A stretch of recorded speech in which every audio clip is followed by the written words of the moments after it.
Assalamualaikum warahmatullahi wabarakatuh.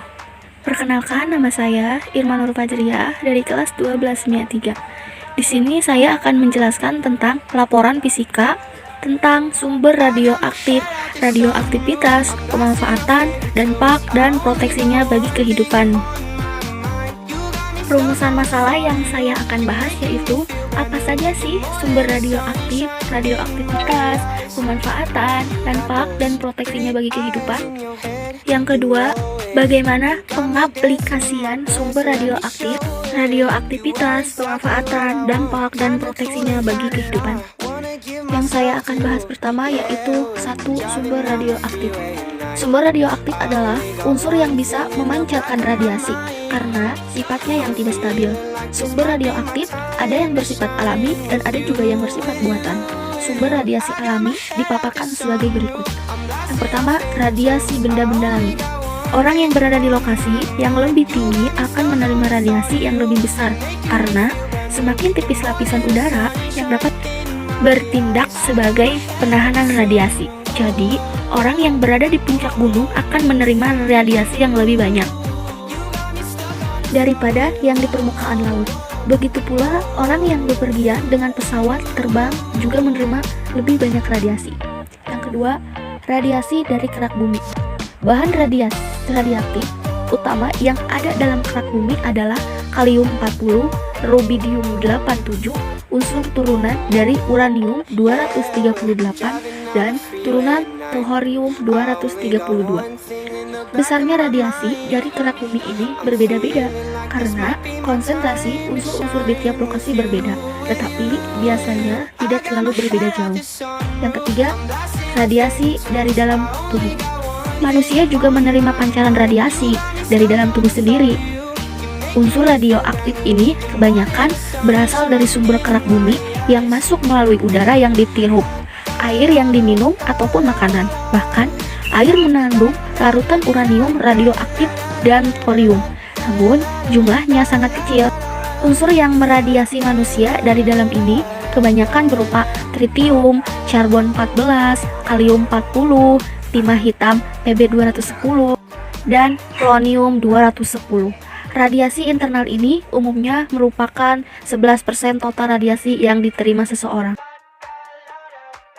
Untuk sumber radioaktif buatan, sekarang ini telah banyak digunakan di berbagai bidang seperti kesehatan, industri, dan pertambangan yang dipaparkan sebagai berikut.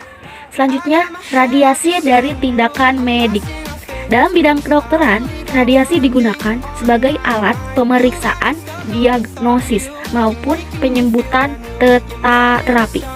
Pemindaan sinar X atau Röntgen merupakan alat diagnosis yang paling banyak dikenal, dan dosis radiasi yang diterima dari Röntgen ini merupakan dosis tunggal sekaligus terbesar yang diterima dari radiasi buatan manusia. Tindakan medis ini menyumbang 96% paparan rata-rata radiasi buatan pada manusia, sehingga jumlah dan jenis sinar X yang diterima harus dibatasi. Mesin pemindai sinar X, mamografi, dan CT scanner meningkatkan dosis radiasi buatan pada manusia. Untuk kepentingan tindakan medis yang menggunakan kobalt 60 dinding kamar tempat penggunaan zat radioaktif jenis ini harus memiliki ketebalan khusus. Dan yang terakhir, radiasi dari reaktor nuklir. Banyak orang beranggapan bahwa tinggal di sekitar pembangkit listrik tenaga nuklir akan menyebabkan terkena radiasi yang tinggi. Meskipun ini dalam reaktor terdapat banyak sekali unsur radioaktif, tetapi sistem keselamatan reaktor membuat jumlah lepasan radiasi ke lingkungan sangat kecil.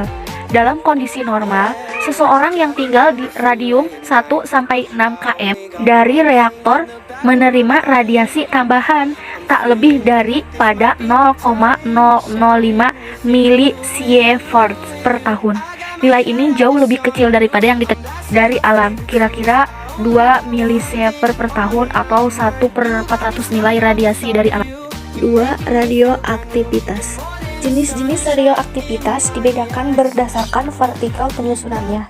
Sinar radioaktif dibagi menjadi 3, yaitu sinar alfa, sinar beta, dan sinar gamma. Radioaktivitas sinar alfa. atau dilambangkan dengan sinar A. Sinar alfa adalah sinar yang dipancarkan oleh unsur radioaktif. Sinar ini ditemukan secara bersamaan dengan penemuan fenomena radioaktivitas, yaitu peluruhan inti atom yang berlangsung secara spontan, tidak terkontrol, dan menghasilkan radiasi. Sinar alfa terdiri atas 2 proton dan 2 neutron. Berikut ini adalah sifat alamiah sifat alfa. Yang pertama, sinar alfa merupakan inti He. Yang kedua, dapat menghitamkan pelat film, yang berarti memiliki daya ionisasi. Daya ionisasi sinar alfa paling kuat daripada sinar beta dan gamma. Yang ketiga, mempunyai daya tembus paling lemah di antara ketiga sinar radioaktif. Yang keempat, dapat dibelokkan oleh medan listrik maupun medan magnet. Yang keempat, mempunyai jangkauan beberapa sentimeter di udara dan 102 mm di dalam logam. Yang terakhir, sinar alfa merupakan jenis radioaktivitas yang memiliki muatan positif.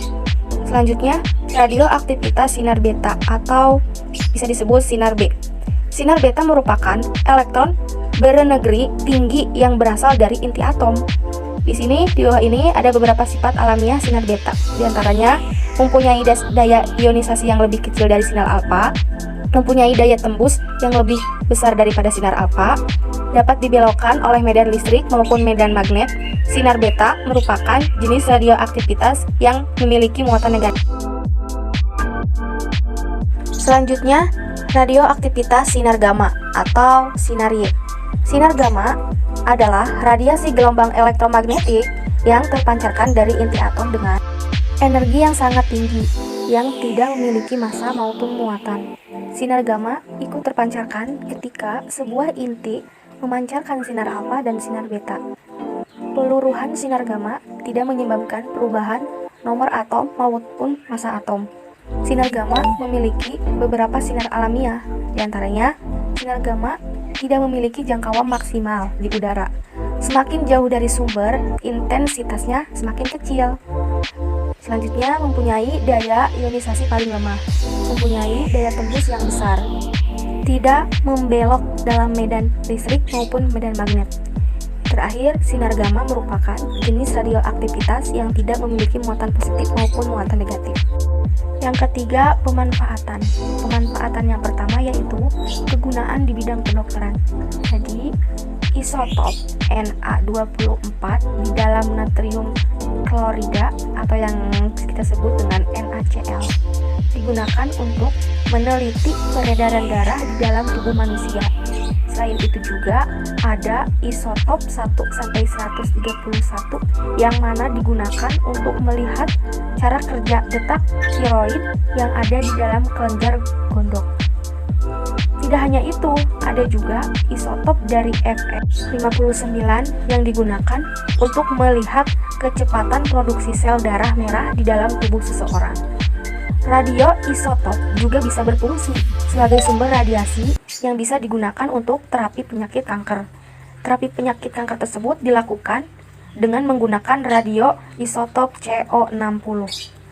Yang selanjutnya, kegunaan di bidang biologi.